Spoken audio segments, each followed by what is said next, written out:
Women's premier league లో Mumbai Indians జట్టు అదరగొట్టింది. Final కు దూసుకెళ్లింది.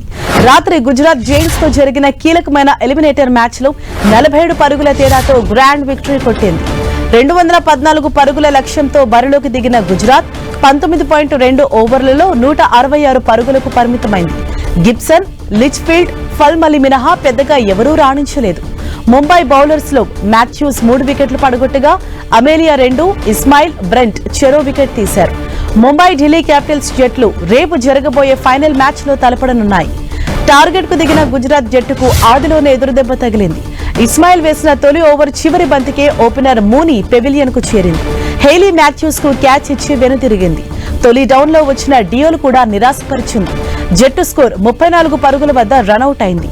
అనంతరం మాథ్యూస్ బౌలింగ్ లో కెప్టెన్ గార్డినర్ బౌల్ట్ అయింది. కష్టాల్లో కూరుకుపోయిన జట్టును గట్టెక్కించేందుకు లిచ్ఫీల్డ్, ఫల్మలి ప్రయత్నించినా ఫలితం లేకపోయింది.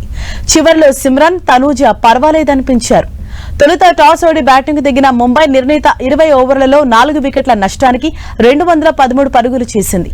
హెయిలీ మాథ్యూస్ 77 రన్స్ చేసింది. నాట్ సీవర్ 77 రన్స్ చేసింది. చివర్లో కెప్టెన్ హర్మన్ ప్రీత్ కౌర్ 36 పరుగులు చేసింది. కెప్టెన్ మెరుపు ఇన్నింగ్స్ తో అలరించింది.